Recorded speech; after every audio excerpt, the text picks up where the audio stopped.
Hello, good evening. Good evening, sir. Good evening, Good sir. evening, sir. Good Good evening, evening, sir. good evening. Good evening, very good evening.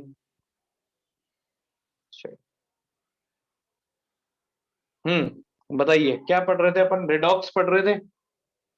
Yes, sir. कितने lecture हो गए थे redox के? एक ही हुआ था? हो गए। फिर 2 हो गए थे। 2 हो गए थे। अच्छा, इन दोनों लेक्चर्स में किसी को कोई डाउट? रिवाइज कर रखा हो तो कोई दिक्कत हो तो बताओ, आगे कंटिन्यू करें नहीं तो फिर। No Excuse doubt. me, sir. हाँ जी, बोलिए बोलिए। सर मैंने वो आपको भेजा था ना ऑक्सीडेशन स्टेट में, जब उन्होंने वो बताया था कि वो फ्रैक्शनल होता है, तो आप कह रहे थे क्लास में डिस्कस करोगे। क्या चीज? अच्छा, वो मैंने इमेज देख लिया था, तो वो तो मिसप्रिंट है, वो आप देखना कहीं पर भी पढ़ना। ऑक्सीडेशन स्टेट और ऑक्सीडेशन नंबर सेम होते हैं, एग्जैक्टली सेम होते हैं, बस एक ही डिफरेंस होता है, ऑक्सीडेशन नंबर फ्रैक्शन में होता है और ऑक्सीडेशन स्टेट इंटीजर में होता है। इसके अलावा दोनों में कोई भी डिफरेंस नहीं है, ठीक है, बस यही है, वो देख लिया था मैंने, है ना। Okay sir.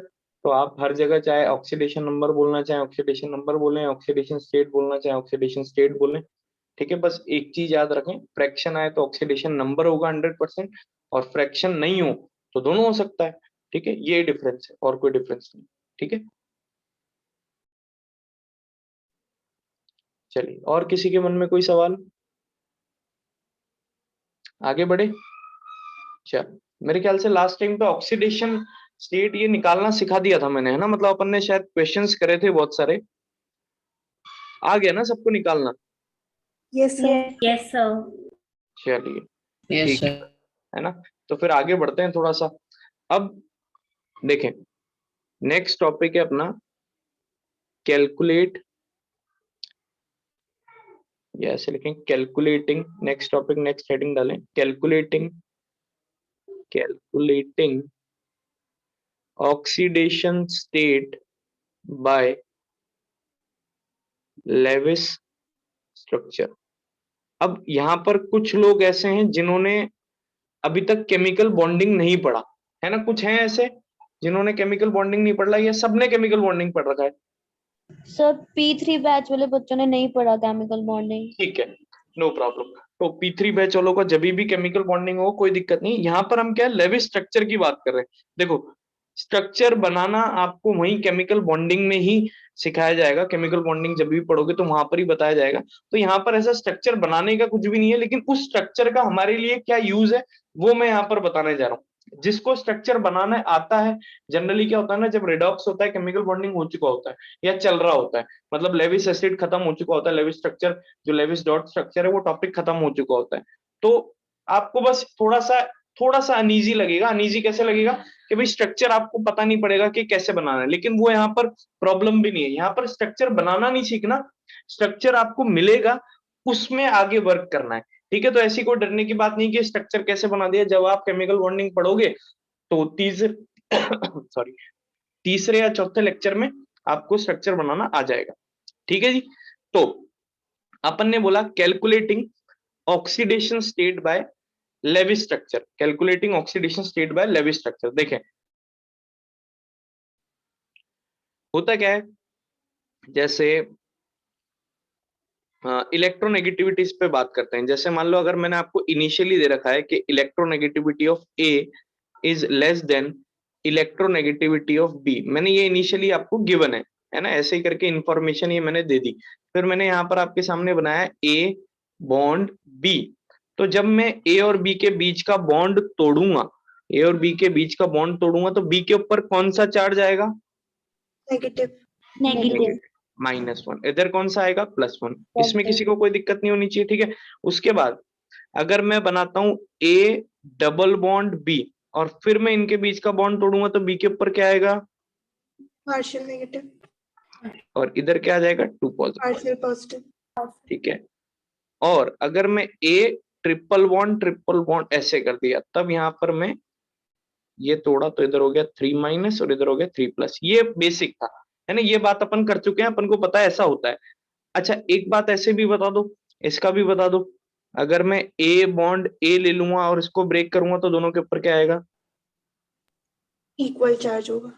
0-0 बोल सकते हैं, यस सर। ठीक है। अच्छा, कहीं कहीं क्या होता है ना कोऑर्डिनेट बॉन्ड आपने केमिकल बॉन्डिंग में अगर पढ़ा है तो भी बढ़िया, नहीं पढ़ा है तो भी बढ़िया। मैं बता देता हूं, अगर कोऑर्डिनेट बॉन्ड होता है ना, coordinate bond is equal to double bond, ऐसा आपको पता होगा। ठीक है, तो जब आप कोऑर्डिनेट बॉन्ड को तोड़ोगे तो बी के ऊपर क्या जाएगा 2- और इसके ऊपर क्या जाएगा 2+। तो कोऑर्डिनेट यहां पर आप लिख लो, coordinate bond is equivalent to double bond. ये बेसिक इंफॉर्मेशन है जो अपन को पता होनी चाहिए स्ट्रक्चर में ऑक्सीडेशन स्टेट निकालने से पहले। अब देखना भाई, सारा खेल क्या है, पहला स्टेप तो ये है कि आपको स्ट्रक्चर बनाना आना चाहिए। तो रेडॉक्स चैप्टर आपसे स्ट्रक्चर बनवाता नहीं है, वो तो आपको स्ट्रक्चर दे देगा, वो ये मान के चलेगा ना कि स्ट्रक्चर बनाना आपको आना चाहिए। जैसे मान लो पहला एग्जांपल अगर मैं लेता हूं HNO3। अब HNO3 तो बहुत सिंपल है, HNO3 में दो तरीके से आप निकालते हो। एक आपको बोला जो अपन अपना तरीका यूज करते हैं कि भाई नाइट्रोजन का ऑक्सीडेशन स्टेट निकाल के बताओ, तो आप वही क्या करोगे, बोलोगे 1 + x - 6 = 0, x = कितना आ जाएगा +5। ठीक है, तो ये आपने x = +5 निकाल दिया। अब यहाँ पर देखो, निकालने के स्ट्रक्चर बनाने के क्या क्या तरीके हैं। कहीं कहीं बार क्या होता है ना, ये जो x वाला जो मेथड है ये कहीं कहीं जगह नहीं चलता। क्यों नहीं चलता, वहां पर आपको स्ट्रक्चर बना के ही बताना पड़ेगा कि ऑक्सीडेशन स्टेट क्या है। जैसे यहाँ पर तो इजीली +5 आ रहा है, तो देखो इसका स्ट्रक्चर भी बनाता हूं मैं, है ना। जिन लोगों को नहीं पता वो स्ट्रक्चर बना ले आराम से, जब वो केमिकल बॉन्डिंग में पढ़ेंगे आ जाएगा। यहाँ पर मामला दूसरा है, स्ट्रक्चर इंपॉर्टेंट नहीं है, स्ट्रक्चर बनाने के बाद क्या कर रहे हैं वो इंपॉर्टेंट है। ये O कोऑर्डिनेट बॉन्ड है और ये O और ये H है, ये ऐसा स्ट्रक्चर होता है HMO3 का। तो आप सोचना ध्यान से, सबसे पहले अगर मैं H और O की बात करूं, ये वाला बॉन्ड तोड़ता हूं तो ऑक्सीजन के ऊपर -1 आएगा या +1 आएगा, -1 -1। हाइड्रोजन के ऊपर +1 ठीक है। अच्छा, इधर तोड़ता हूं तो ऑक्सीजन और नाइट्रोजन में से मोर इलेक्ट्रोनेगेटिव ऑक्सीजन, तो ऑक्सीजन के ऊपर -1 के ऊपर +1। ठीक है, अच्छा ये दो तोड़ दिए तो इधर तो आ जाएगा 2- और इधर क्या आ जाएगा 2+। समझ रहे हो बात को। अच्छा, ये कोऑर्डिनेट बॉन्ड है, एरो दिख रहा है ना आपको। ठीक है, तो यहाँ पर क्या आ जाएगा, इधर की साइड क्या आ जाएगा 2+ और इधर की साइड क्या आ जाएगा 2-। आप देख सकते हो नाइट्रोजन के ऊपर क्या आ रहा है +5। बाकी सबके इजीली ऑक्सीडेशन स्टेट अपन को पता चल रहे हैं सब पे। ठीक है, ये एक तरीका हुआ, लेकिन ये तो सर हमने यहीं पर ही निकाल दिया, इतना स्ट्रक्चर बनाने की क्या जरूरत है। अभी पता चलेगा क्यों स्ट्रक्चर बनाना जरूरी है। ठीक है ना, कहीं कहीं पर आप नहीं बता पाओगे, कहीं कहीं पर आप नहीं बता पाओगे। कैसे नहीं बता पाओगे, मैं भी आपको बताता हूँ। ये चीज समझ में आई तो नोट करो, फिर आगे धीरे धीरे बढ़ते हैं। मैं फिर बार बार कह रहा हूँ, स्ट्रक्चर बनाना यहाँ पर इतना इंपॉर्टेंट नहीं है। ध्यान रखना, स्ट्रक्चर तो आप जब केमिकल बॉन्डिंग पढ़ोगे, P3 वालों के लिए कह रहा हूँ, जो भी मेडिकल नॉन मेडिकल में पढ़ोगे तो वहां पर आ जाएगा इजीली, कोई बड़ी बात नहीं। ठीक है, बट पॉइंट ये स्ट्रक्चर बना लिया, उसके बाद क्या करना है वो देख लो। ठीक है, तो ऐसा नहीं कर सकते कि लेविस डॉट स्ट्रक्चर पहले अपन पढ़ाएं, वो तो केमिकल बॉन्डिंग का टॉपिक है, तो वो नहीं कर सकते, फिर वो तो 2 लेक्चर या 1.5 लेक्चर वो खा जाएगा, तो अपना फिर इधर शेड्यूल बिगड़ जाएगा। ठीक है जी, चलिए नोट करा सबने। हाँ जी, बोलिए बोलिए। सर नाइट्रोजन के ऊपर जैसे हमने +1 +2 ये हमने चार्जेस लिए हैं जो, सर एक साथ इकट्ठे आ सकते हैं ये कि बारी बारी करना है। एक साथ इकट्ठे आ सकते हैं, एक साथ इकट्ठे ऐसे होता है कि एक इलेक्ट्रॉन निकला, फिर 2 निकले, फिर 2 निकला। इकट्ठे आ सकते हैं का मतलब मैं नहीं समझ पाया, मतलब 5 इलेक्ट्रॉन निकल चुके हैं बेसिकली, नहीं ये है मतलब पॉइंट। एक जैसे भी नाइट्रोजन है तो उसके ऊपर मतलब हम एक साथ 3-4 चार्जेस लगा सकते हैं ना, जैसे अभी हमने +1 और +2 लगाया। हाँ, 3-4 चार्जेस ये यहाँ पर शो करने के लिए है। होता तो एक साथ +5 ही है, मतलब ये तो यहाँ पर शो करने के लिए है ना। ओके कोई अच्छा, हाँ जी, तरणवीर बोलो। सर जैसे कि आपने -2 और +2 वहां पे डबल बॉन्ड का लगाया था सर, जो सिंगल बॉन्ड है उसके ऊपर -2 क्यों लग गया? सिंगल बॉन्ड के ऊपर -2 का लगा बेटा, ये देख इधर देख, अभी मैंने ऑक्सीजन के पास देखना, मैंने बताया ना अभी, तो यहाँ पर ध्यान दे पहले ये वाला पॉइंट। यहाँ पर क्या हो रही है, अनइक्वल शेयरिंग। जिन लोगों ने केमिकल बॉन्डिंग पढ़ा होगा ना थोड़ा सा, अनइक्वल शेयरिंग, अनइक्वल शेयरिंग में कौन सा बॉन्ड बनता है, कोऑर्डिनेट बॉन्ड बनता है। ये जो एरो लगा रखा है ना, इसका मतलब ए जो है वो इलेक्ट्रॉन दे रहा है किसको, बी को, तो ये कोऑर्डिनेट बॉन्ड है और coordinate bond is equivalent to, देख क्या लिखा हुआ है इधर, ओके सर। समझ गया बात को? Yes sir. चलो, और किसी के मन में कोई सवाल? आगे बढ़ जाएं। Yes sir. Yes sir. Second structure देखते हैं। देखो भाई, जिनको स्ट्रक्चर बनाना आता होगा उनको तो थोड़ा सा ठीक, लेकिन जिनको नहीं आता होगा मैं समझ सकता हूँ थोड़ी दिक्कत आ रही होगी, लेकिन उस पॉइंट का भी कुछ कर नहीं सकते, वो आप जब पढ़ोगे स्ट्रक्चर तब आपको इजीली आ जाएगा। और ऐसा कोई बड़ा खेल नहीं है, आप लोगों को पता है स्ट्रक्चर बनाना। अगर अपने पास टाइम मिला ना तो लास्ट में मैं ही बता दूंगा, है ना, रेडॉक्स के लास्ट में मैं ही बता दूंगा। ठीक है, चलो भाई ब्रेक करें। इधर देखें, इधर क्या आएगा, +1, इधर -1, कोई दिक्कत इसमें? Yes sir. तो सर इधर ब्रेक करेंगे, इलेक्ट्रोनेगेटिविटी तो पता होनी चाहिए, सल्फर, इधर क्या आ जाएगा, +1। Yes sir. ठीक है, इधर ब्रेक करेंगे 2 माइनस 2 प्लस, ठीक है, इधर ब्रेक करेंगे 2 माइनस 2 फिर 2 प्लस, इधर ब्रेक करेंगे +1 -1 और इधर ब्रेक करेंगे +1 और इधर -1, समझ गए? Yes sir. तो वैसे टोटल आ ही रहा है वो +6 ही आ रहा है ना, +6 ही आ रहा है, और निकालते हैं तब भी ऐसे ही निकालते हैं अपन, 2 + x - 8 = 0, x = +6। ठीक है, अभी तक तो सही चल रहा है मामला, अभी तक तो कोई दिक्कत नहीं है स्ट्रक्चर बनाने की, अभी तक इन दोनों में तो जरूरत नहीं थी अपन को, स्ट्रक्चर के बिना भी अपना काम हो रहा था। ठीक है, अब देखो जरा HN3, अब देखो यहाँ पर सारी चीजें यूज हो जाएगी। अब यहाँ पर आपसे सवाल पूछा कि ऑक्सीडेशन स्टेट बताओ, ऑक्सीडेशन स्टेट बताओ, तो अब आप अपने तरीके से तो क्या निकाल दोगे, अभी ऐसे करके निकाल दोगे, 1 + 3x = 0, 3x = -3। भाई जो लोग ऑक्सीडेशन स्टेट, ऑक्सीडेशन नंबर में थोड़ा सा वो डिफरेंस नहीं पता चल रहा ना, इस सवाल से डिफरेंस पता चल जाएगा, x = क्या आ रहा है, -1/3। अब मेरे को एक बात बताओ, आपसे पूछा ऑक्सीडेशन स्टेट, क्या ये कभी ऑक्सीडेशन स्टेट हो सकता है क्या? No sir. सर। ये तो होगा ऑक्सीडेशन नंबर। अब ऑक्सीडेशन स्टेट पूछा है, तो ऑक्सीडेशन स्टेट के लिए बोला जाता है ना कि स्ट्रक्चर से, इसीलिए बोला जाता है कि ऑक्सीडेशन स्टेट निकालने के लिए कभी कभार आपको स्ट्रक्चर बनाना पड़ेगा। भाई मैक्सिमम टाइम तो काम चल जाता है, लेकिन कहीं कहीं अटकते भी हो, जहां अटकते हैं वहां स्ट्रक्चर की जरूरत पड़ती है। अब देखो यहाँ पर ऑक्सीडेशन स्टेट पूछा है, तो ऑक्सीडेशन स्टेट कैसे निकालेंगे? सबसे पहली रिक्वायरमेंट स्ट्रक्चर, तो स्ट्रक्चर मैं आपके सामने बता देता हूँ HN3 का। ठीक है जी, ये स्ट्रक्चर है। अब सोचने वाली बात ये है, ध्यान से देखना भाई, गलती नहीं होनी चाहिए यहाँ पर। इधर देखें, सबसे पहले आसान काम, इन दोनों को तोड़ेंगे तो दोनों के ऊपर 0 0 आएगा क्या, जल्दी बोलो। Yes sir. ठीक है, इन दोनों को तोड़ेंगे तो इधर +1 इधर -1 आएगा क्या? Yes sir. अब ये बताओ, इसको तोड़ेंगे तो किसके ऊपर क्या आएगा? 0 0 0 0 आएगा। यहीं पर आप लोग देखो, सोचो, ऐसे ही थोड़ी ना पूछा, मुझे पता उधर का आप 0 0 बोलोगे तो ये तो आपके लिए जाल बिछाया और कूद गए आप तो इसमें, सोचो थोड़ा सा। अच्छा, सबने हाइब्रिडाइजेशन पढ़ा है क्या थोड़ा सा? Yes sir. Yes sir. Yes. लोगों ने नहीं पढ़ा, उनसे कोई भी दिक्कत नहीं है। मैं आपको बताऊं, जहां पर %s कैरेक्टर ज्यादा होता है, कभी सुना हो, पीरियोडिक टेबल में भी बताते हैं ये तो, ठीक है ना, जहां पर %s कैरेक्टर ज्यादा होता है वहां पर इलेक्ट्रोनेगेटिविटी ज्यादा होती है, कम होती है? ज्यादा होती है। ज्यादा होती है। तो जरा इसका एक बार हाइब्रिडाइजेशन अगर चेक करोगे तो इसका sp2 आता है और इसका sp2 है, तो यहाँ पर तो इलेक्ट्रोनेगेटिविटी में कोई डिफरेंस ही नहीं है, लेकिन इधर चेक करो जरा, sp3, 3 sigma 1 lone pair, 3 sigma 1 lone pair, इधर 2 सिग्मा 1 लोन पेयर, समझ रहे हो बात को?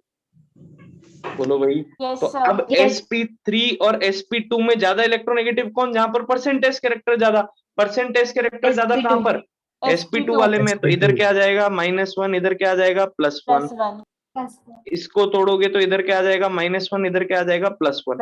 अब देखो भाई, 3 नाइट्रोजन है, तो पहला nitrogen, 1 nitrogen is at 1 nitrogen is at +1, check करो कौन सा 1 नाइट्रोजन है, जो बीच वाला है वो किस पे, +1 पे, ये इसकी ऑक्सीडेशन स्टेट हुई।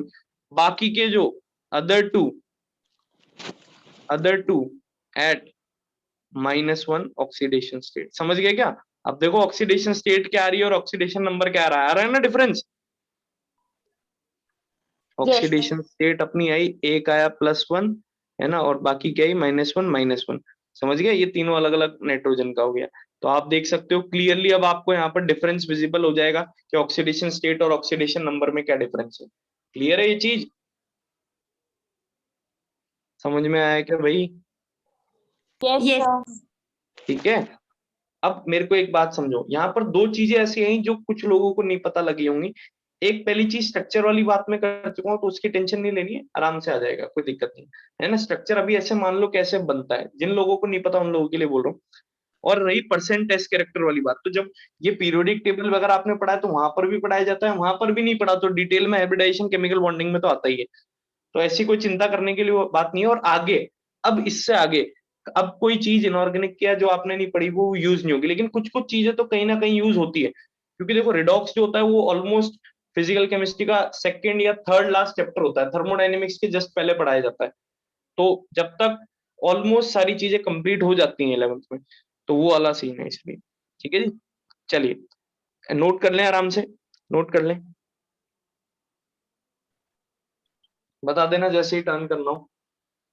अरे सब कुछ चमक तो रहा है ना, क्या हो रहा है बोलो, किसी को डाउट है तो पूछ लो। No sir.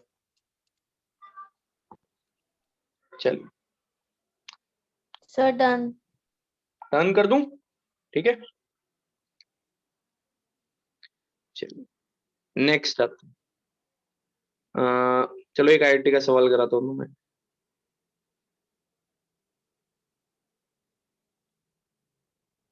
Na2H2O3 है ना, इसको बोलते हैं हाइपो। सुना है कभी वर्ड हाइपो बोलो, या इसके एक और नाम होता है सोडियम थायो सल्फेट।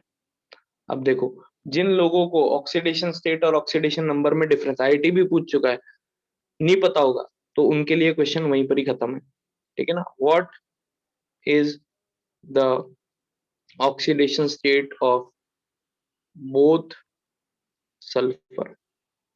अब मेरे को एक बात बताओ, कुछ होशियार लोग क्या करके आएंगे कि सर इसमें कौन सी बड़ी बात है, 2 + 2x - 6 = 0, 2x = 4, x = +2। तो वहां पर क्या बोला है, oxidation state of both sulphur, तो दोनों सल्फर का सर आंसर क्या हो जाएगा ये, लेकिन ये आंसर क्या हो जाएगा? सर यहाँ गलत। सिर्फ सल्फर का पूछा है, पर हम तो पूरा कंपाउंड ले रहे हैं। क्या चीज, दोबारा बोलो, क्या यहाँ पर सिर्फ? सर यहाँ तो हमने ऑक्सीजन स्टेटस सिर्फ दोनों सल्फर का ही निकालना है ना, तो हम पूरी मतलब कंपाउंड क्यों ले रहे हैं?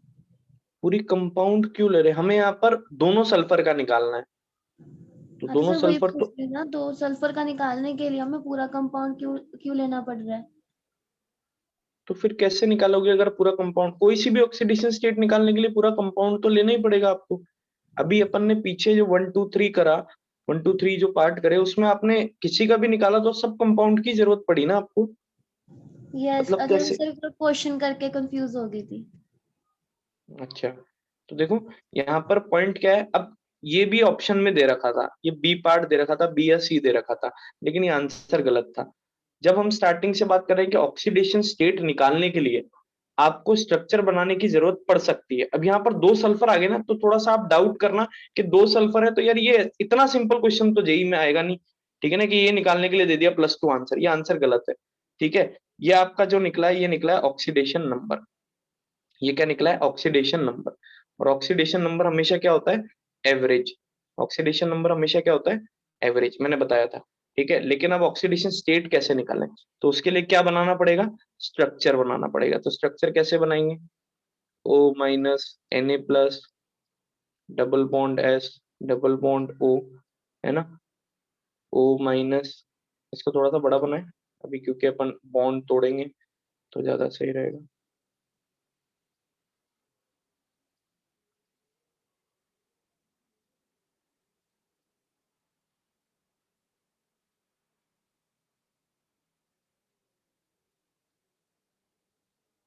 ठीक है, ये हो गया अपना सोडियम थायोसल्फेट, हाइपो भी बोलते हैं। अब बताओ, सोचो ध्यान से, इसको 3 थोड़ा सल्फर हो गए, क्या, स्ट्रक्चर में 3 सल्फर आ गए। अच्छा इधर अपन ने इधर, अरे इधर ऑक्सीजन है, गलती से ये बना दी, इधर ऑक्सीजन, ठीक है अब सही है ना। अब Yes. देखें, अब देखें इधर बॉन्ड तोड़े तो ऑब्वियस सी बात है oxygen is more electronegative, oxygen के ऊपर क्या आएगा -1, और इधर क्या आ जाएगा +1। इधर तोड़ेंगे तो ऑक्सीजन इज मोर इलेक्ट्रोनेगेटिव, उसके ऊपर -1 आएगा। अच्छा ये जो O- है Na+ है, ये तो समझ गए ना किसका, ये तो इधर वाला है, इससे कोई नहीं, अपन इधर का तोड़ रहे हैं, इधर के ऊपर वापस आ गया +1। यहाँ तक बोलो किसी को कोई दिक्कत है क्या? No sir. इधर तोड़ेंगे तो ऑक्सीजन के ऊपर 2-, इसके ऊपर 2+, समझ गए। अब बचा ये एक इंपॉर्टेंट बॉन्ड, इसको जब मैं तोड़ूंगा तो सोचो किसके ऊपर क्या आएगा। यहाँ पर हाइब्रिडाइजेशन निकाल के बता सकते हो वो लोग जिनने केमिकल बॉन्डिंग पढ़ रखा है, बोलो। sp हाँ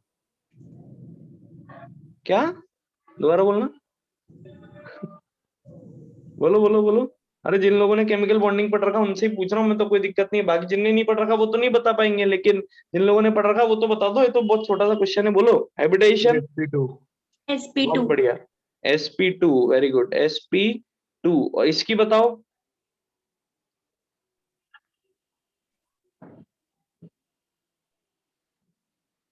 sp3 sp3 sp3। तो sp2 और sp3 में से परसेंटेज कैरेक्टर sp2 में ज्यादा, मतलब वो ज्यादा इलेक्ट्रोनेगेटिव, मोर इलेक्ट्रोनेगेटिव हो गया, तो तोड़ोगे तो इसके ऊपर 2-, और इधर क्या आ जाएगा 2+।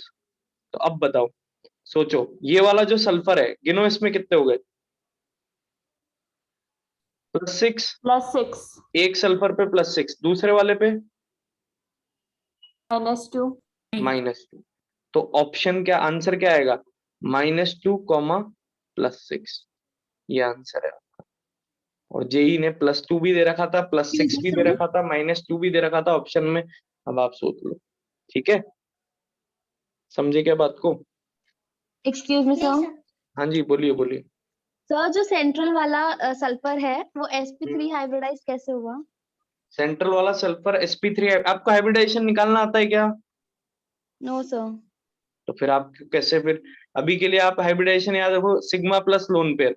अब यहाँ पर कितने सिग्मा बॉन्ड दिख रहे हैं, 1 2 3 4, तो 4 का मतलब आप sp3, जब आपको हाइब्रिडाइजेशन अभी निकालना आता है नहीं तो टेंशन मत लो, है ना। देखो अब ये जो पॉइंट है, ये चीज मैंने बात भी करी कि कुछ लोगों का पीरियोडिक केमिकल बॉन्डिंग नहीं आता है तो उसमें थोड़ी सी दिक्कत आएगी, लेकिन अभी आपको जब हाइब्रिडाइजेशन पता ही नहीं है तो ना तो आपको sp समझ में आएगा ना sp2 समझ में आएगा, ये सब नहीं समझ में आएगा स्ट्रक्चर। और ये तो आप इसको अभी एज अ पार्ट लिख लो, बल्कि से वापस जब केमिकल बॉन्डिंग करेंगे तब आपको वापस ये बता दिया जाएगा, कोई दिक्कत नहीं उन लोगों को जिनका ये नहीं हुआ।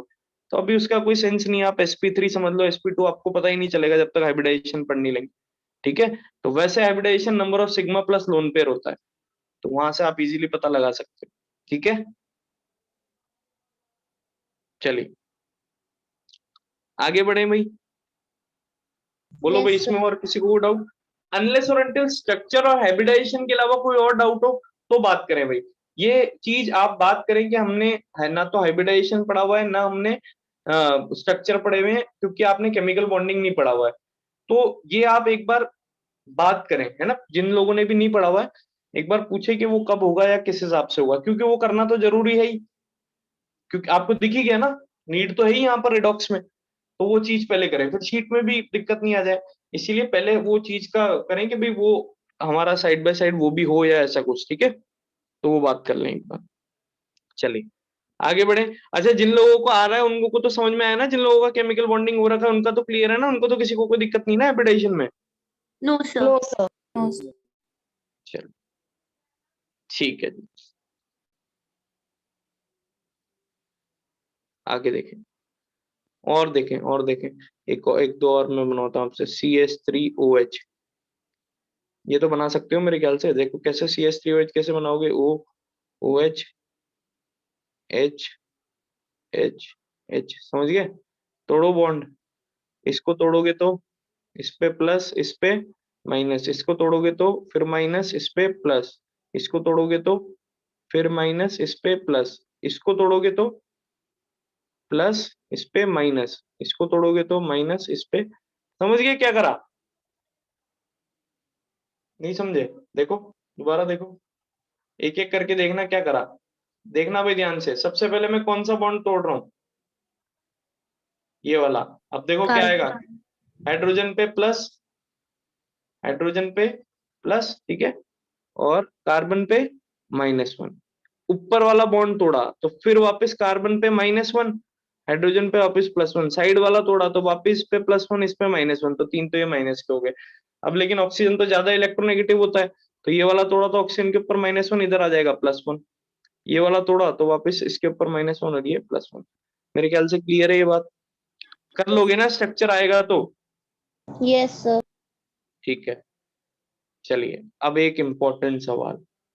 सबसे पहले आप सब मुझे CrO5 में क्रोमियम की ऑक्सीडेशन स्टेट बताएंगे। यहां पर दे रखा है कि ये 6th ग्रुप का है, 6th B ग्रुप का है, ठीक है ना, ये गिवन है। कितना आ रहा है? +2 +2 क्रोमियम की +2 कैसे? +2 कैसे? हाँ भाई, और भी लोग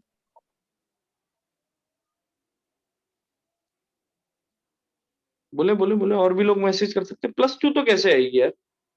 +2 तो पॉसिबल ही नहीं है, +2 तो आएगी नहीं यहाँ पर, यहाँ पर पॉसिबल नहीं +2 तो। बोले भाई ग्रुप आपको दे रखा है ये 6th B ग्रुप में, मैंने एक तरीका भी बताया था ग्रुप से निकालने का।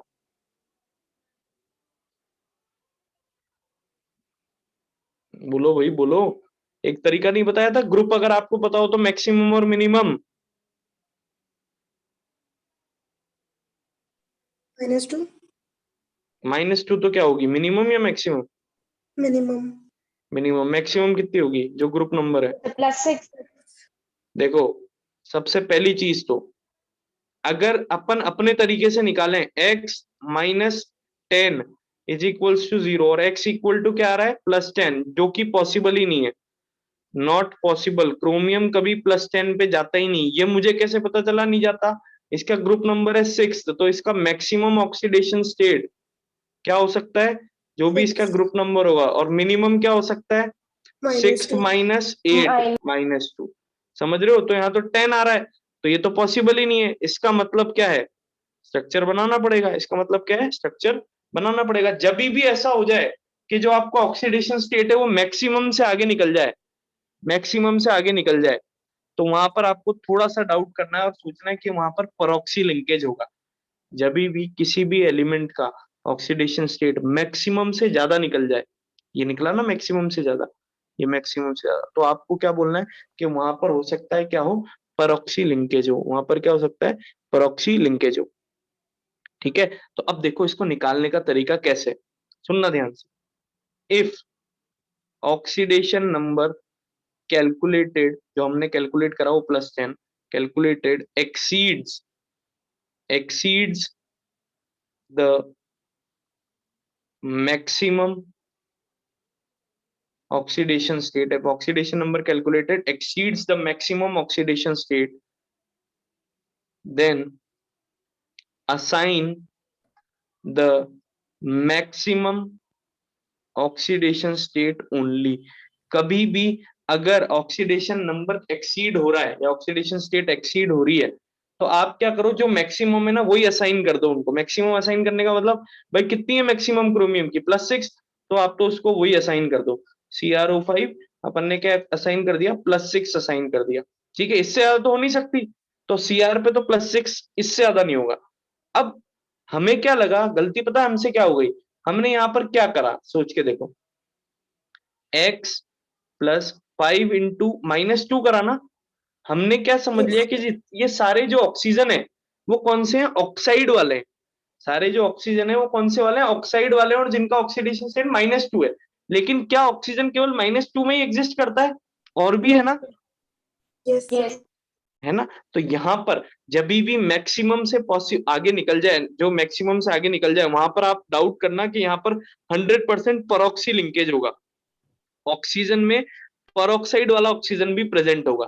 तो अब हमें कैसे पता चलेगा कितना क्या होगा, तो हम क्या करते हैं, हम मान लेते हैं कि भाई लेट, ध्यान से समझना क्या कर रहा हूं, लेट एक्स एटम, इस 5 ऑक्सीजन में से हमें नहीं पता कितने पेरोक्साइड वाले हैं, लेकिन हमने मान लिया let X atom of oxygen is in peroxide form. X मान लिए पेरोक्साइड फॉर्म में, तो 5 - एक्स कौन से हो गए? ऑक्साइड वाले। समझ गए बात को? अरे जैसे देखो ना, ऐसे CrO5 + 6। अरे भैया म्यूट करके पूछो कहाँ जा रहे हो, कहाँ नहीं जा रहे, है ना? ठीक है, इधर देखो, इसको, इसमें 2 चीजें हो सकती है, ऑक्साइड या पेरोक्साइड। पेरोक्साइड को क्या मान लिया? एक्स, तो ऑक्साइड कितना हो गया टोटल? 5 - एक्स। ये बात सबको समझ में आ रही है क्या? यस ठीक है, अब देखो क्या करने जा रहे हैं, ध्यान से समझना। Cr पेरोक्साइड वाला एक्स, ऑक्साइड वाला 5 - एक्स, कोई दिक्कत यहाँ पर? ठीक है, अब देखो Cr का तो मैक्सिमम पता ही है आपको +6, तो मैंने यहाँ लिख दिया 6। पेरोक्साइड में जो ऑक्सीडेशन नंबर होता है वो कितना होता है? -1, याद है? H2O2 निकाल के बताया भी था मैंने। H2O2 में ऑक्सीजन किस पे होता है? -1 पे।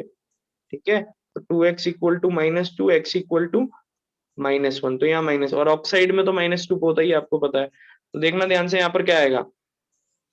प्लस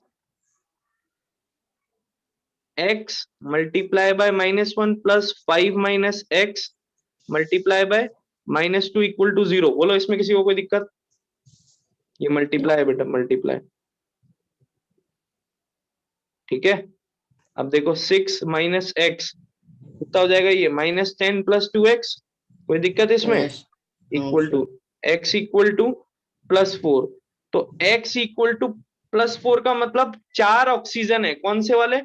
4 पर ऑक्साइड ऑक्सीजन। और जो परऑक्सी लिंकेज होता है ना, ये ऐसे बनता है OOO, इसको बोलते हैं परऑक्सी लिंकेज। तो एक परऑक्सी लिंकेज, इसको क्या बोलते हैं? 1 परऑक्सी लिंकेज। इसको क्या बोलते हैं? 1 परऑक्सी लिंकेज। और एक परऑक्सी लिंकेज में कितने परऑक्साइड के ऑक्सीजन? 2 परऑक्साइड के ऑक्सीजन। तो अपने पास कितने परऑक्साइड के ऑक्सीजन आए भाई? ऊपर अपने पास 4 आए, तो अपने पास परऑक्सी लिंकेज कितने हो गए? 8। लिंकेज, परऑक्सी लिंकेज पूछ रहा हूं बेटा मैं। देखो मैंने क्या, ध्यान से सुनो मेरी बात, ध्यान से सुनो। x = 4 का मतलब, x = +4 का मतलब 4 परऑक्साइड के ऑक्सीजन आए, है ना? ये x = 4 आया ना, तो इसका मतलब 4 परऑक्साइड के ऑक्सीजन आए, पहली चीज। दूसरी चीज मैंने बोली कि एक परऑक्सी लिंकेज का मतलब होता है उसके अंदर 2 परऑक्साइड के ऑक्सीजन है। ठीक है, 2 परऑक्साइड के ऑक्सीजन है, तो मेरे पास 4 परऑक्साइड के ऑक्सीजन है, तो कितने परऑक्सी लिंकेज हो गए? 2 परऑक्सी लिंकेज हो गए। इसका मतलब क्या हुआ? 2 परऑक्सी लिंकेज, 2 परऑक्सी लिंकेज। ठीक है, अब इस इंफॉर्मेशन से मैं इजीली स्ट्रक्चर बना सकता हूं। ध्यान से देखो स्ट्रक्चर कैसे बनेगा। 2 परऑक्सी लिंकेज लगाने हैं ना, क्रोमियम डबल बॉन्ड O, इसी को बोला जाता है क्या? Butterfly structure. इसी को क्या बोला जाता है? Butterfly structure.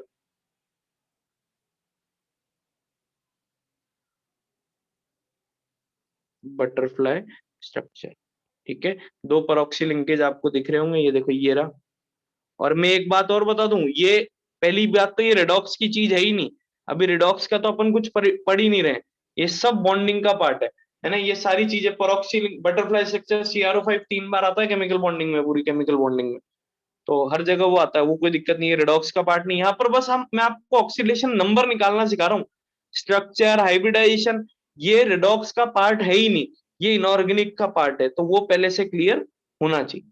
ठीक है, नहीं है तो ट्राई करवाओ, या मैं बात कर लूंगा कि भी पहले वो क्लियर करवाया आपका। ठीक है जी, चलिए page number 4, page number 5 done है? कोई पेज नंबर 4 निकालने के लिए बोल रहा है? पेज नंबर 5 डन है क्या?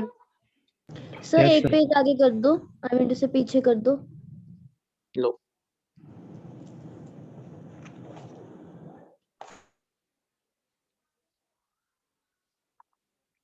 किसी के मन में अगर कोई सवाल आए तो पूछ सकता है भाई। सर 1 मिनट और पीछे कर सकते एक पेज और, यस सर। बिल्कुल लो।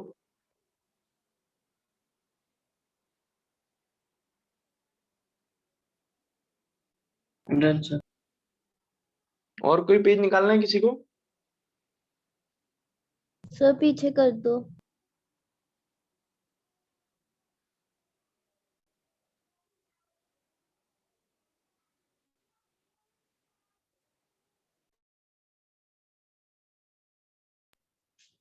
सर नेक्स्ट पेज निकालो।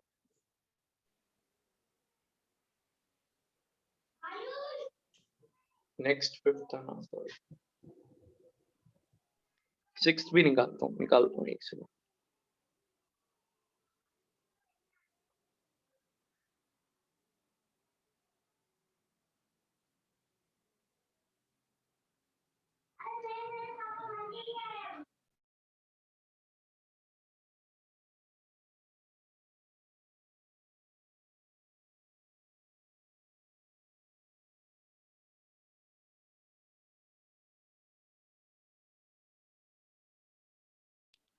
डन। पेज नंबर 6 चेक करें एक्सक्यूज मी सर। जी। सर यहाँ सुपर ऑक्साइड ऑक्सीजन भी तो हो सकते थे। हो तो कोई सा भी सकता है, लेकिन अपने जब स्ट्रक्चर अपन बनाते हैं ना, पॉसिबिलिटी -1 O2F2 वाला तो होगा नहीं, वो पॉसिबिलिटी तो हटा दो। एक KO2 वाली जो पॉसिबिलिटी बनती है वो अपन को प्रेडिक्ट करनी पड़ती है, वो प्रेडिक्ट करनी पड़ती है। अब जैसे मान लो जब 4D सीरीज के जो कंपाउंड बनाते हैं ना अपन, ये तो 3D सीरीज का है, तो 4D सीरीज के जो कंपाउंड बनते हैं उनमें वो पॉसिबिलिटी होती है परऑक्साइड की। आप देखो ऑर्डर क्या चलता है, सबसे ज्यादा आपको कौन मिलता है? ऑक्साइड, उसके बाद सबसे कम क्या मिलता है? परऑक्साइड। उस अगर फिर थोड़ा बहुत कुछ बचता है रेयर, तो वो अपन को सुपर ऑक्साइड। और O2F2 और ये तो बिल्कुल 0.0001% है चांसेस इनके मिलने के, तो वो अपन चेक नहीं करते। फिर अपन क्या करते हैं, मैक्सिमम क्या चेक कर सकते हैं? पर ऑक्साइड वाला। और ऑक्साइड तो अपन को पता ही है, तो वो चेक नहीं करते अपन, ठीक है। वो चांसेस 4D 5D जो लास्ट में होता है ना, उसमें होता है, तो वो उससे अपन को मतलब नहीं ज्यादा, क्योंकि जो प्रायोरिटी ऑर्डर रहता है उसमें ऑक्साइड सबसे ज्यादा मिलता है, वो सबसे ज्यादा स्टेबल होता है। तो एक तो वो पॉसिबिलिटी लेते हैं, वो तो लेते ही हैं, और बाकी परऑक्साइड वाले ले लेते हैं। इसके अलावा और कोई कंसिडर अपन नहीं करते, ठीक है। Okay sir. चलिए, और किसी के मन में कोई सवाल? ठीक है, अब देखें भाई, एक सेम एग्जांपल मैं आपको देता हूं, एक सेम एग्जांपल मैं आपको देता हूं, है ना। तो कोशिश करना, जिन लोगों ने पीरियोडिक और ये नहीं बना वो टेंशन मत लें, वो मत करना, कोई दिक्कत नहीं है, क्योंकि इसमें थोड़ा सा स्ट्रक्चर पता होना चाहिए। NO4-। चलो भाई सोचे, पहले तो कौन से ग्रुप का ये बताओ, मैक्सिमम ऑक्सीडेशन स्टेट बताओ इसकी मेरे। सर +3। कितनी? +5। यार मैंने ग्रुप लिख दिया प्लस, फिर भी किसी ने +3 बोला था अभी। मैक्सिमम कितनी हो जाएगी इसकी? +5। मिनिमम कितनी हो जाएगी? -3। -3, ठीक है। ये निकालना तो सीखो भाई, ये तो पहले लेक्चर की बात है, ठीक है। अब यहाँ पर अपन अपने तरीके से अगर निकालें तो क्या आ रहा है? x -8 equal to -1। x equal to कितना आ रहा है? +7। ये पॉसिबल है क्या? नाइट्रोजन आज तक कभी जीवन में +7 पे तो जा ही नहीं सकता, नॉट पॉसिबल। तो आपको पता है पॉसिबल क्यों नहीं है? मैक्सिमम कितनी है? +5, तो +7 कहाँ से आएगा? ठीक है जी। अब मतलब इसका मतलब अपन को क्या पता लग गया कि भाई परऑक्साइड है, परऑक्सी लिंकेज है यहाँ पर, बोलो। पता लगा इससे आपको? मैक्सिमम एक्सीड कर गया ना, तो इसका मतलब परऑक्साइड है। तो आप कैसे लिखोगे? सबसे पहले क्या करोगे, ध्यान से देखें भाई, सबसे पहले क्या करोगे, N, ठीक है, मैक्सिमम असाइन कर दो नाइट्रोजन को तो +5। O, X वाला कौन सा मान लिया, लेट X बी परऑक्साइड का ऑक्सीजन, और बाकी बचे हुए कौन से हो गए फिर? 4 - X। ये वाले कौन से हो गए? बोलो, ये वाले कौन से हो गए? ऑक्साइड वाले। और ओवरऑल इन सब पे चार्ज क्या है? -1। अब बस सॉल्व करो। 5 + x multiply by -1 + 4 - x multiply by -1 2 is equals to -1। चलो जल्दी बताओ x इक्वल टू क्या आ रहा है? 2 x इक्वल टू 2 नहीं बोलना, हमेशा +2 बोलना है, ठीक है यहाँ पर, ठीक है। x इक्वल टू क्या आ गया? +2 आ गया। अब x 2 है, मतलब पहले मेरे को बताओ कितने पेरोक्साइड के ऑक्सीजन? 2 2 2 पेरोक्साइड ऑक्सीजन, ठीक है। 2 पेरोक्साइड के ऑक्सीजन हो गए। अच्छा, कितने peroxy linkage? 1 1 peroxy linkage, 1 peroxy linkage, 1 peroxy linkage. नहीं, ये मेडिकल में नहीं आ सकता, मेडिकल में नहीं आया आज तक, ठीक है। 7। अब देखें ध्यान से, अब स्ट्रक्चर बनाने की बारी। अपन को पता चल गया 1 पेरोक्सी लिंकेज है, तो इसका जो स्ट्रक्चर होता है वो कुछ इस तरह से होता है,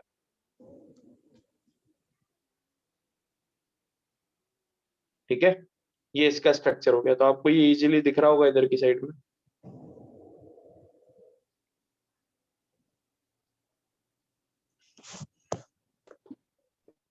पेरोक्सी लिंकेज, ठीक है जी। सेम वही प्रोसीजर था, कोई दिक्कत किसी को? समझ में आया? मैं फिर कह रहा हूँ स्ट्रक्चर की टेंशन मत लो। जिन लोगों को स्ट्रक्चर नहीं पता, एविडेशन नहीं पता, टेंशन मत लो, आगे रेडॉक्स में कोई काम में नहीं आने वाली है वो। लेकिन कुछ कुछ छोटे छोटे पार्ट में काम आनी थी, जो आ गई। अब जब आप पढ़ोगे आपको इजीली समझ में आ जाएगा, ठीक है। आगे नहीं काम में आएगा स्ट्रक्चर और वो सब, ठीक है। चलो, क्लियर है भाई? नोट कर लेना पेज नंबर 6 पूरा, पेज नंबर 6 को नोट करें।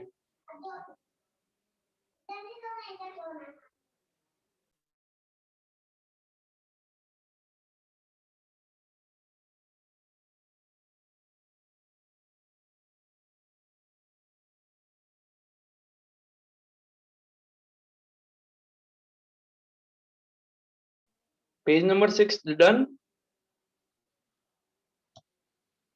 Yes sir.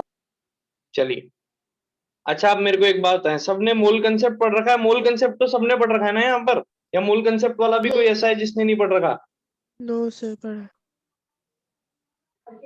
कोई ऐसा जिसने मोल कंसेप्ट नहीं पढ़ा हो, हैंड रेज कर दो भाई। चलो ठीक है, तो जब आपने मोल कंसेप्ट पढ़ा होगा तो वहां पर आपने सवाल पूछा, आपने मोल कंसेप्ट नहीं पढ़ा? No sir. कौन से बैच में हो आप? Sir P3। P3 में सबने ही नहीं पढ़ा क्या? नो सर पढ़ा। ये क्या चक्कर है? सर एक्चुअली मैंने ना इंस्टीट्यूट लेट ज्वाइन किया था ना, तो तब तक मोस्टली सिलेबस हो चुका था, फर्स्ट 2 चैप्टर्स हो चुके थे। अच्छा, तो आप अभी एक काम करो, अभी अब ड्रॉपर में भी अभी चालू हो चुका है। चलो ठीक है, फिर जब कंबाइन में होगा तब आप रिमाइंड कराना, है ना, वो भी हो Yes. जाएगा, ठीक है। अब देखें, ध्यान से समझना भाई। आप सबने जब मोल कंसेप्ट पढ़ा होगा तो आपने ये नोटिस करा होगा कि मोल कंसेप्ट के सवाल 3 तरीके से सॉल्व होते हैं। पहला फंडा है बैलेंसिंग, बैलेंस करके, इसके 2 मोल में इसके 1 मोल है, इसके 1 मोल में 1/2 है, यूनिटरी मेथड, बैलेंसिंग स्टोइकियोमेट्री को यूज करके, ठीक है। पहला ये। दूसरा आपने पढ़ा होगा POAC, without balancing, POAC on nitrogen, POAC on oxygen, ये सब आपने लगाया होगा, एटम को कंजर्व करा होगा। जो तीसरा तरीका होता है मोल कंसेप्ट को सॉल्व करने का, वो होता है इक्विवेलेंट कंसेप्ट, इक्विवेलेंट कंसेप्ट, ठीक है। वो बोला जाता है कि रिडॉक्स में पढ़ाएंगे, तो वो दिन आज है कि आज पढ़े। मोल कंसेप्ट के सवाल 3 तरीके से, बैलेंसिंग, विदाउट बैलेंसिंग और इक्विवेलेंट कंसेप्ट। तो 2 तरीके तो आप मोल कंसेप्ट में पढ़ चुके हो, तीसरा तरीका है इक्विवेलेंट, इक्विवेलेंट कंसेप्ट। सेम मोल कंसेप्ट की तरह है, बस एक चीज चेंज है, जो चीज चेंज है वो मैं बता दूंगा, ठीक है। जैसे मोल भी एक यूनिट थी, आप लोगों ने पढ़ा होगा ना, मोल भी एक यूनिट थी, ठीक है। जैसे अपन मार्केट में अगर ऐसे समझा, मैं ऐसे बोलूं, एक नंबर मैंने लिखा 12, तो आपके दिमाग में क्या आता है? कितने डजन? 1 एक डजन, है ना, आपके दिमाग में ये आता है, एक डजन। अगर मैं लिखूं 6.022 मल्टीप्लाई बाय 10⁻23, तो कितने मोल? 1 मोल। 1 मोल। 1 मोल। ये भी तो एक यूनिटी है ना, बट डिफरेंस मोल और डजन में क्या डिफरेंस है? मोल को आप प्रैक्टिकल लाइफ में यूज नहीं कर सकते, ऐसे मार्केट में जाके तो नहीं बोलोगे ना कि यार कि 3 मोल केले दे दो, ऐसे तो नहीं करोगे, वो तो डजन में ही करोगे। तो इक्विवेलेंट कंसेप्ट भी मोल कंसेप्ट की तरह ही है, ये भी एक यूनिटी है ना, बट रिप्रेजेंटेशन का तरीका थोड़ा सा अलग है। वो क्या तरीका अलग है वो मैं बताता हूँ आपको, ठीक है। इक्विवेलेंट कंसेप्ट भी एक यूनिट है। आप समझना ध्यान से, पहले इक्विवेलेंट कंसेप्ट के बारे में एक पॉइंट मैं आपको लिखा रहा हूं। The mass of one equivalent of substance is called as equivalent weight। अब देखो समझना, अगर मैं आपसे पूछूं मास ऑफ 1 मोल ऑफ सब्सटेंस तो आप क्या बोलोगे? मास ऑफ 1 मोल ऑफ सब्सटेंस क्या होता है? अच्छा ऐसे समझो, अगर ऐसे नहीं बता पाओ, चलो मोल का जो एक बेसिक फॉर्मूला है वो क्या होता है? मोल इक्वल टू क्या होता है? Mass in gram divided by molar mass. Molar mass. ठीक है, इसको मॉलिक्यूलर वेट लिख दूं। अब अगर मैंने किसी का मोल कर दिया एक मोल, तो मॉलिक्यूलर वेट वहां पर मल्टीप्लाई हो जाएगा।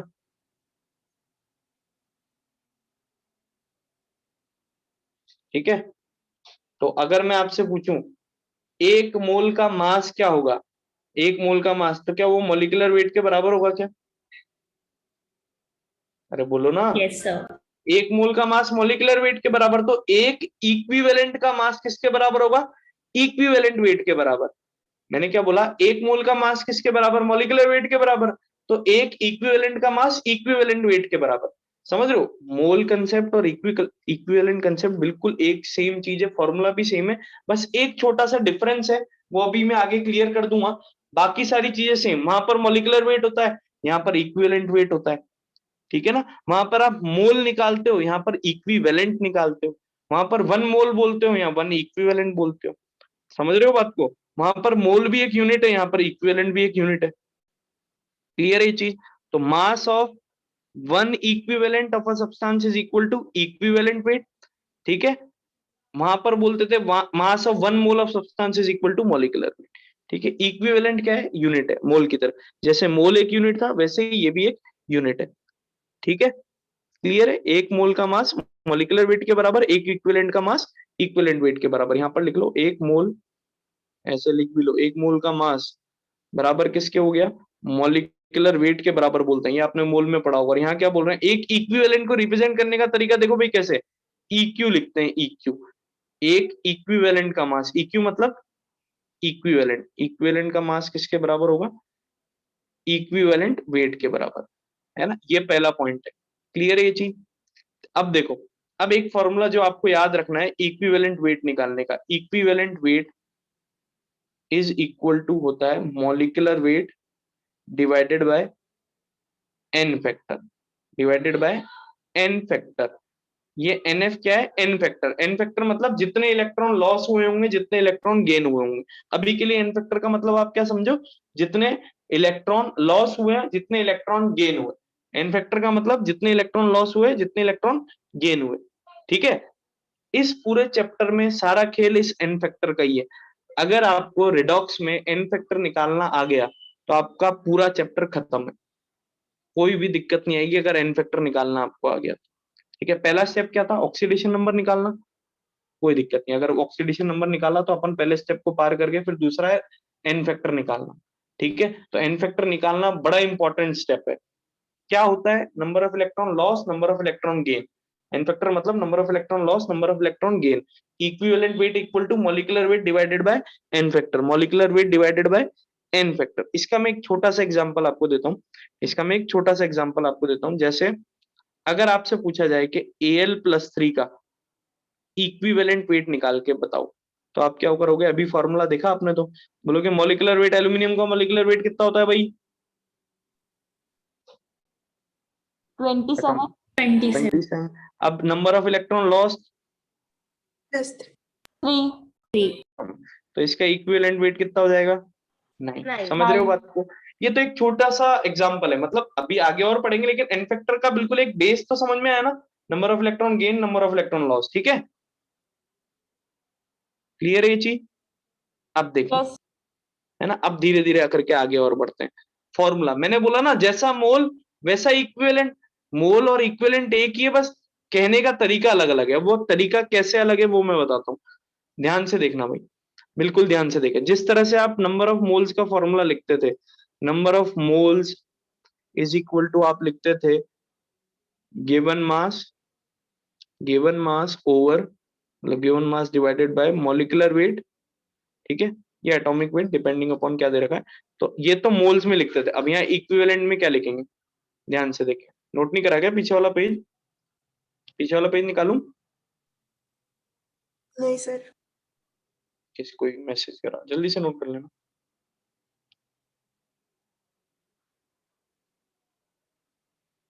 आप लोगों ने फिजिकल केमिस्ट्री किससे पढ़ी है?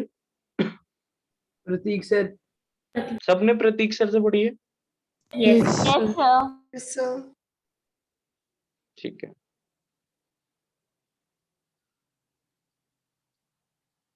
चलिए देखिए, number of moles equal to given mass divided by molecular weight. ये तो मोल की कहानी थी, मोल में ऐसा लिखते थे। जब हम बोल रहे हैं कि मोल और इक्विवेलेंट में ज्यादा कोई फर्क नहीं, एक चीज का फर्क है, वो फर्क अभी आपको दिख जाएगा। देखो, number of equivalent is equal to, same formula, ध्यान देना, गिवन मास, और अच्छा मास पता है ना किसमें, ग्राम्स में ही होता है ना, गिवन मास ग्राम्स में डिवाइडेड बाय, अब देखो ऊपर मॉलिक्यूलर वेट था, नीचे क्या आना चाहिए, And इक्विवेलेंट। इक्विवेलेंट वेट, कोई दिक्कत, ठीक है ना। अब देखो, अभी आपने क्या पढ़ा, इक्विवेलेंट वेट इक्वल टू क्या पढ़ा, molecular weight upon n factor. तो यहां पर क्या हो जाएगा, number of equivalent, equivalent is equals to mass in grams divided by molecular weight divided by n factor, मतलब यहाँ पर एन फैक्टर मल्टीप्लाई कर दूं ना, समझ गए? Yes, sir. अरे समझ में आया ना क्या हो गया ये? अब देखो ये टर्म आपकी क्या हो गई, Mole. Number of moles. तो जो फॉर्मूला निकल के आया वो क्या आया, number of equivalent is equals to number of moles multiplied by n factor. कोई दिक्कत आई क्या किसी को इसमें? No, sir. No sir. ठीक है, याद होनी चाहिए, ये है ना, याद होनी चाहिए, ठीक है, बहुत इंपॉर्टेंट है। क्लियर है ये चीज? अच्छा, इसको थोड़ा सा चेंज करके लिखना चाहूँ तो चेंज करके भी लिख सकते हैं। मिलीमोल सुना है कंसेंट्रेशन टर्म्स में, मिलीमोल्स वर्ड सुना होगा तुम लोगों ने, मिलीमोल सुना है कभी कंसेंट्रेशन टर्म्स में, मिलीमोल्स? अरे वही 1000 से मल्टीप्लाई करने वाला, है ना। अरे वो जैसे होता है ना केजी ग्राम, वही मिलीमोल, तो इसको ऐसे भी लिख सकते हैं, नंबर ऑफ, कभी कभार क्या मिलीमोल्स मिली इक्विवेलेंट भी दिए होते हैं, तो मल्टीप्लाई कर दो 1000 से, तो इधर क्या हो जाएगा, number of milliequivalent is equals to number of millimoles, ये तो एक नंबर है, एन फैक्टर। तो ऐसे भी रिप्रेजेंट कर सकते हो, ऐसे भी रिप्रेजेंट कर सकते हो, समझ रहे हो बात को, ऐसे भी रिप्रेजेंट कर सकते हो, ठीक है। जैसे दे रखा होता है ना कि मान लो 800 मिलीमोल, 800 मिलीमोल का मतलब कितने मोल, 800 मिलीमोल का मतलब कितने मोल, 0.8 मोल, समझ गए? Yes sir. क्लियर है ये चीज? तो ये तो था बेस। अब आते हैं अपन लॉज के ऊपर, लॉज ऑफ इक्विवेलेंट, इक्विवेलेंट के लॉज हैं। अब ध्यान रखना, लॉ का मतलब है जो हर जगह लगेगा, 3 लॉ पढ़ेंगे, तीनों के तीनों लॉ अपने दिमाग में एकदम बिल्कुल चिपके हुए होने चाहिए कि इसमें ऐसा करना है, लॉ है इक्विवेलेंट के, अपन अपनी तरफ से कुछ नहीं बता रहे हैं, जो भी लॉ है वो हर जगह अप्लाई करना है अपन को, ठीक है। जैसे पीओएसी में आपको एक सेट ऑफ रूल्स बता दिया था कि भाई ऐसे ऐसे पीओएसी लगानी है, ठीक है, कंसंट्रेशन टर्म में बता दिया था ऐसे ऐसे करना है, तो वही तरीका है यहाँ पर, ठीक है। इसमें अगर किसी को कोई दिक्कत है तो पूछे, वरना मैं पेज टर्न करता हूँ।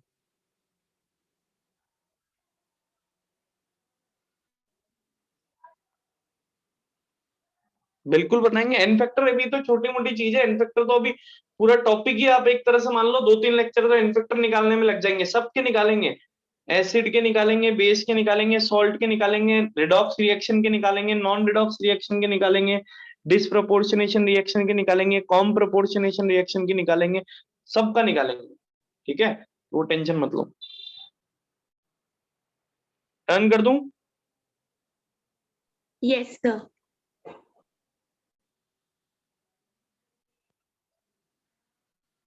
Page number 9। अब आप हेडिंग डालें लॉज ऑफ इक्विवेलेंट, इक्विवेलेंट मैं कहां से हूं, मैं तो बेटा कोटा का ही हूँ, कोटा में ही हूँ अभी भी। पहला लॉ, ठीक है। देखें क्या कहता है पहला लॉ, पहले तो सुने। In any chemical reaction always equal number of equivalent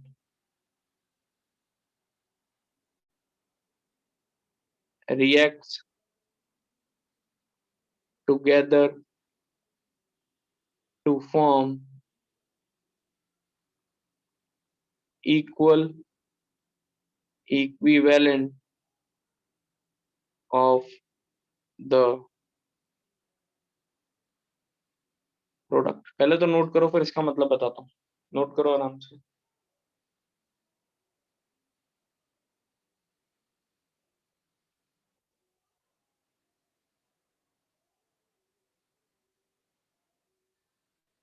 हाँ जी, इससे पहले मैं ही था 2017 और 2018 स्टार्टिंग।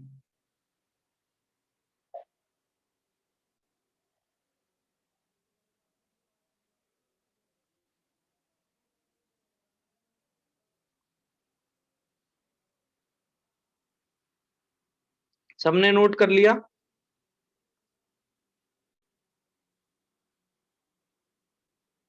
बोलो भी। Yes, sir. Yes, sir. ठीक है, चलिए अब इसका मतलब समझते हैं। मान लो तुम्हारे पास ये reaction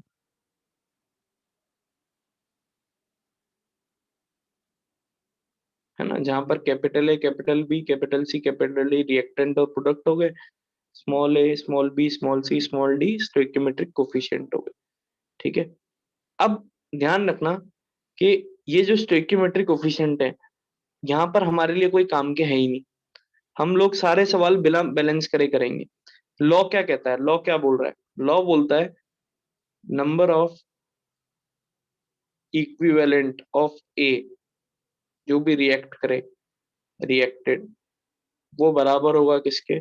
number of equivalent of B reacted, वो बराबर किसके होगा? Number of equivalent of C formed is equal to number of equivalent of D formed। ये कह रहा है लॉ।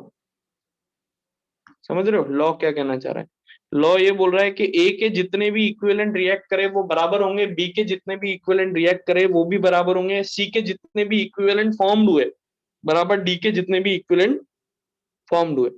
जैसे ऐसे समझो, बाय चांस मुझे पता लगा कि डी के जो इक्विवेलेंट है, डी के जो नंबर ऑफ इक्विवेलेंट है वो 10 आ रहे हैं, तो मैं बिना सोचे समझे बोल दूंगा क्या कि ए के इक्विवेलेंट भी कितने होंगे? बोलो 10.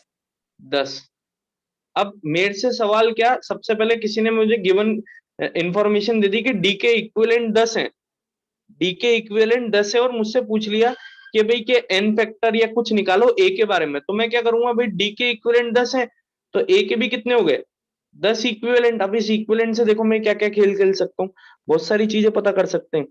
जैसे ही मुझे पता चला 10 इक्विवेलेंट ऑफ ए रिएक्ट किया होगा, तो मुझे क्या क्या पता चल गया?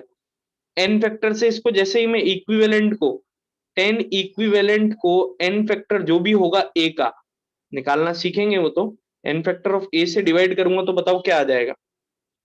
मोल्स ऑफ ए। समझ रहे हो क्या आ गया मेरे पास? मोल्स किसके आ जाएंगे? ए के आ जाएंगे। अब मोल्स को अगर मैं इसके मॉलिक्यूलर वेट से मल्टीप्लाई कर दूंगा तो मेरे पास क्या आ जाएगा? Given mass. एटॉमिक वेट से, है ना। तो यहाँ पर गिवन मास आ जाएगा, atomic weight, given mass of A. तो समझ रहे हो इसका कहां पर यूज ले सकते हैं, कहां पर यूज लेना है, ठीक है। तो ये लॉ है, हर रिएक्शन में कोई सी भी रिएक्शन हो ये आप लगा सकते हो। लॉ है ये, लॉ वो होता है जो हर जगह वैलिड है, तो कोई दिक्कत नहीं है। पहला लॉ क्लियर हुआ भाई? किसी को कोई दिक्कत? No sir. ठीक है, नोट करो इसको अच्छे से, फिर सेकंड लॉ की तरफ चलते हैं, फिर सेकंड लॉ की तरफ चलते हैं।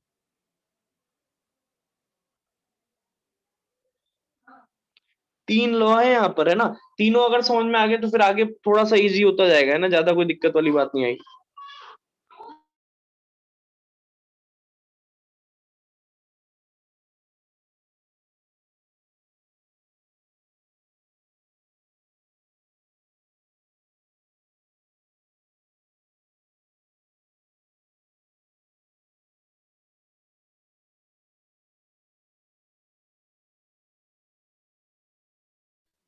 हो गया भाई, page number 9 done. Yes Yes. Sir. चलिए सेकंड लॉ की तरफ चलते हैं। सेकंड लॉ, ये तो पहला लॉ था, सेकंड सुनना ध्यान से। सेकंड लॉ क्या कहता है? इन any compound, in any compound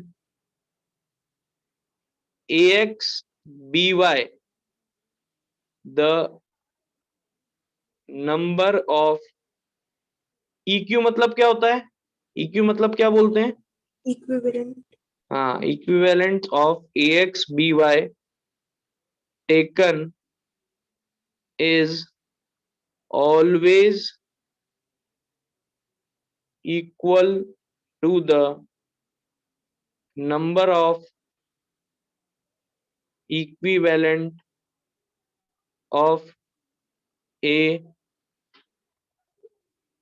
present equal to number of equivalent of b present। ठीक है, अभी तो लिखो, इसका मतलब समझाता हूं मैं, जल्दी से लिख लो। In any compound ax by को इस तरीके से देखो, जैसे Mg3N2, Mg3N2, A तो क्या हो गया? मैग्नीशियम, B क्या हो गया? नाइट्रोजन, X क्या हो गया? 3, Y क्या हो गया? 2। ठीक है, ax by, तो ऐसा कोई कंपाउंड लिया मैंने, वहां पर number of equivalent of ax by taken वो हमेशा इक्वल होंगे किसके? Number of equivalent of A present बराबर number of equivalent of B present. ठीक है, तो पहले लिखो, फिर इसके बाद मतलब बताता हूं इसको। क्लियर है ये चीज?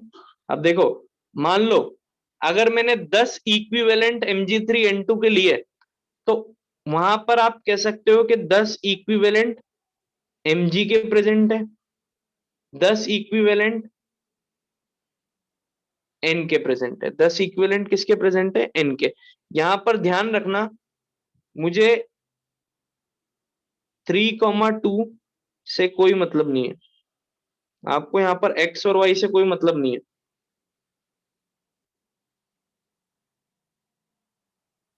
ठीक है, ax by में अगर मान लो इसके 1 इक्विवेलेंट है या 1 इक्विवेलेंट है, तो a के भी कितने हो जाएंगे? 1 इक्विवेलेंट हो जाएंगे, b के भी कितने हो जाएंगे? 1 इक्विवेलेंट हो जाएंगे। x और y का कोई रोल नहीं है यहाँ पर, x और y का कोई रोल नहीं है, तो ये सेकंड लॉ कह रहा है। ठीक है, समझ गए बात को? Yes, sir. ऐसा मैं क्यों कह रहा हूँ? देखो मोल में थोड़ा सा उल्टा था बेटा, है ना। मोल में ध्यान रखना, ax by अगर मान लो ये 1 मोल होता, ऐसे समझ लो, अगर ये 1 मोल होता तो a में कितने होते? a के कितने मोल हुए? पूरे ax by में x मोल ऑफ a होता और y मोल ऑफ b होता। पढ़ा है ना ये? Yes, एक sir. मोल ax by में x मोल ऑफ a होता, y मोल ऑफ b होता। लेकिन इक्विवेलेंट में देखो, एक इक्विवेलेंट में a का भी एक ही इक्विवेलेंट है और b का भी एक ही इक्विवेलेंट है, तो ये आपका सेकंड लॉ है, ध्यान रखना। समझ रहे हो बात को? Yes, sir. सेकंड लॉ ये है। एक लॉ और पढ़ते हैं, फिर रैप अप करेंगे, मतलब फिर एंड करेंगे। ठीक है, फिर नेक्स्ट क्लास में उसकी एप्लीकेशन देखेंगे। सेकंड लॉ नोट कर लो आप अच्छे से, फिर उसके बाद थर्ड लॉ पे आते हैं। नेक्स्ट क्लास में भी बहुत अच्छे से रिवाइज करके आना, क्योंकि अब एप्लीकेशन पार्ट आएगा।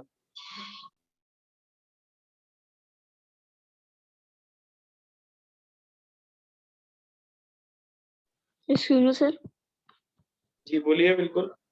सर ये जैसे सर ये पूरा कंपाउंड है Mg3N2, तो सर इसके इक्विवेलेंट कैसे इसका एन फैक्टर कैसे निकालेंगे? बिल्कुल आएगा, अभी मैंने एन फैक्टर निकालना बताया क्या बेटा? अभी तो मैंने एक छोटा सा एग्जांपल लिया था वो Al+3 वाला, उसमें तो देखते ही पता चल गया था, ठीक है ना। अभी Yes. मैंने एन फैक्टर सब कंपाउंड का निकालना, ये एक सॉल्ट है, ठीक है ना, ये एक सॉल्ट है, बताऊंगा मैं, है ना, सारी चीज का एन फैक्टर निकालना बताऊंगा, ठीक है, एक एक ओके चीज। Sir, okay sir. अपना पूरा काम ही रेडॉक्स में ये है कि एन फैक्टर निकालना सीखना, ठीक है, बिल्कुल आएगा अभी आगे। चल आगे कर दूं, नोट तो कर लिया ना सबने, ठीक है। Yes, sir. अब थर्ड लॉ देखें, थर्ड लॉ को समझने के लिए थोड़ा सा सेकंड लॉ भी यूज होगा। जो सेकंड लॉ था, मान लो एक कंटेनर है, इस कंटेनर में मान लो एक कंटेनर है, इस कंटेनर में एक इक्विवेलेंट AX/BY पड़ा हुआ है, ठीक है ना, और आपसे पूछा इसका टोटल मास निकालो। क्या निकालो? इसका टोटल मास निकालो, ठीक है ना। तो अब देखो पहली चीज तो सेकंड लॉ यूज कैसे कर रहा हूं, अगर एक इक्विवेलेंट AX/BY है तो एक इक्विवेलेंट तो क्या होगा A, A, और एक इक्विवेलेंट क्या होगा, B. समझ गए? ये किस Yes, हिसाब से sir. बोला, अकॉर्डिंग टू, Second law. है ना, सेकंड लॉ, ठीक है, ये चीज हुई। अब टोटल मास निकालना है। अपन ने जो डेफिनेशन पढ़ी थी उसमें क्या बोला था, एक सर आप अपनी वॉल्यूम बढ़ा लो, बहुत कम है। वॉल्यूम कम आ रही है, आवाज कम आ रही है यार, यस मैं तो सर। बहुत तेज बोल रहा हूँ, कम आ रही है No, sir. बाकी? No sir. नो से ठीक आ रही है। हाँ तो मतलब शायद उधर की साइड आपको हो रहा होगा ना, बाकी सबको नॉर्मल आ रही है ना, मेरे ख्याल से मैं, मेरा वॉल्यूम काफी सही है ना, कोई दिक्कत नहीं, यस सर। ठीक है। वन इक्विवेलेंट है ना, वन इक्विवेलेंट, मैंने एक डेफिनेशन बोला था कि भाई एक इक्विवेलेंट का मास किसके बराबर होगा, उसके इक्विवेलेंट वेट के बराबर होगा। जैसे अपन ने बोला था ना अभी इसी पेज पे बोला था, यहाँ पर बोला था कि एक मोल का मास किसके बराबर होगा, उसके मॉलिक्यूलर वेट के बराबर, और एक इक्विवेलेंट का मास किसके बराबर होगा, उसके इक्विवेलेंट Equivalent. वेट के बराबर। तो यहाँ पर वही चीज यूज करेंगे, है ना, एक इक्विवेलेंट का मास उसके इक्विवेलेंट वेट के बराबर होगा, ठीक है ना। According to definition one equivalent का मास हमेशा इक्विवेलेंट वेट के बराबर होता है।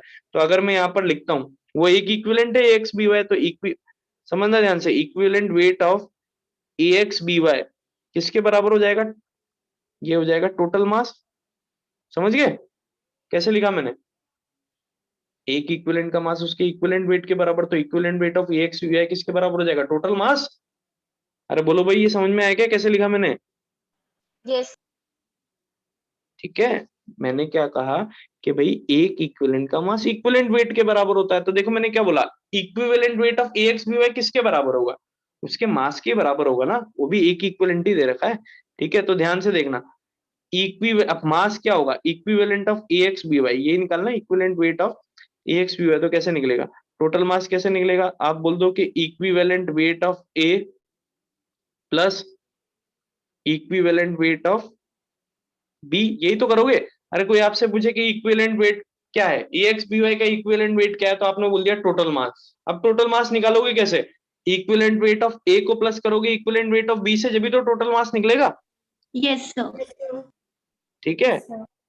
तो ये चीज है, अब ध्यान से देखें, ध्यान से समझना भाई, ये हुआ अपना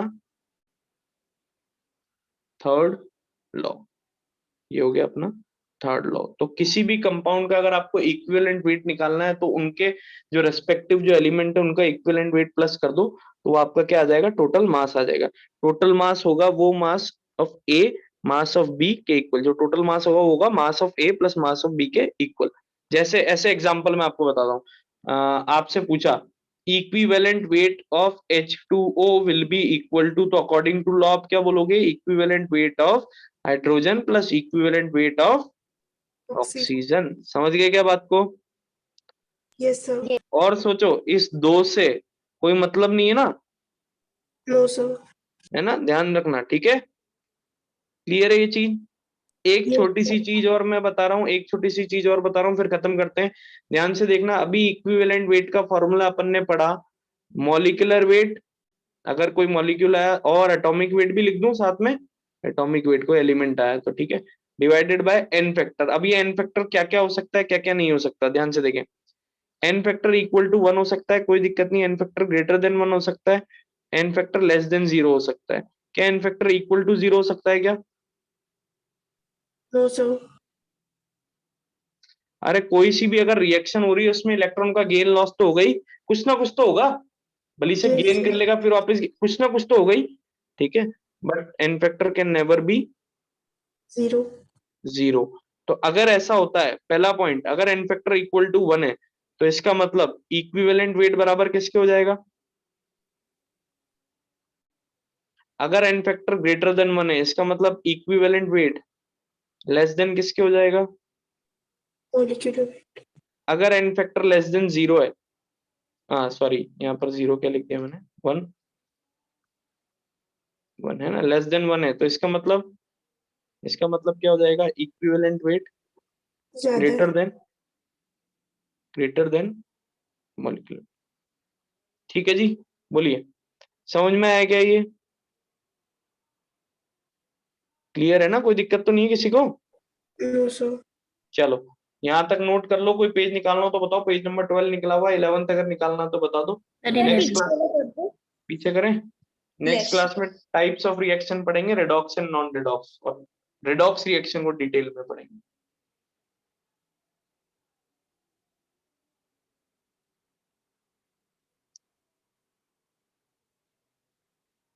आज के पूरे लेक्चर में किसी को भी कोई चीज पूछनी हो तो पूछ सकता है भाई।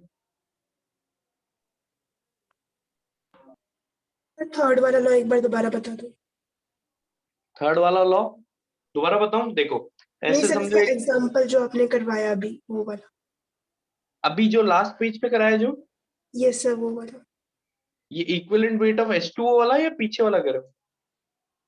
सर यही इक्विवेलेंट वेट ऑफ H2. देखो अपन ने क्या निकाला, सबसे पहले मैं आपको बता रहा हूँ, सबसे पहले अपन ने क्या, एक कंटेनर में एक इक्विवेलेंट AXBY ले लिया, आपसे पूछा उस कंटेनर में उसका टोटल मास बता दो, तो AXBY का टोटल मास निकालने के लिए आपको क्या करना पड़ेगा? उसका इक्विवेलेंट वेट पता होना चाहिए, अभी तो मास निकाल पाओगे। भाई आपको पता है कि 1 मोल का मास उसके मोलिकुलर वेट के बराबर, अगर आपसे कोई बोले कि 1 मोल मॉलिक्यूल का मास निकालो तो आप बोलोगे मोलिकुलर वेट बता दो, काम हो जाएगा। तो आपसे कोई बोले एक इक्विवेलेंट का टोटल मास बता दो, आप बोलोगे इक्विवेलेंट वेट बता दो, काम हो जाएगा। अब इक्विवेलेंट वेट मुझे AXBY का निकालना है, तो इक्विवेलेंट वेट AXBY का निकालूंगा कैसे? अगर मुझे इक्विवेलेंट वेट पता होगा A का, B का, तभी तो मैं निकाल पाऊंगा। तो यही लॉ कह रहा है कि equivalent weight of AXBY will always be equal to equivalent weight of A equivalent weight of B। अब मैंने एग्जांपल लिया H2O का, मैंने एग्जांपल लिया किसका? H2O का। तो सोचो ध्यान से, इसको AXBY कंसिडर करो, A यहाँ पर हाइड्रोजन है, बी यहाँ पर ऑक्सीजन है, तो इक्विवेलेंट वेट ऑफ ए मतलब hydrogen plus equivalent weight of B. समझ गए? ये लॉ है। Okay sir. समझ में आया ना पक्का? Yes sir. चलिए, और किसी के मन में कोई सवाल, कोई पेज निकालना हो? सर 12th पेज निकाल। सर 12th पेज निकालना। पेज नंबर 12 लो भाई।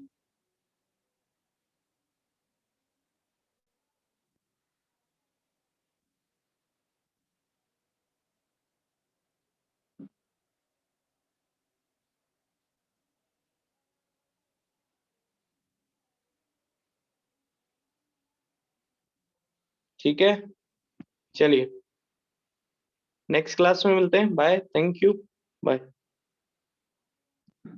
Thank you, sir. Thank you sir. Thank you sir. Okay bye.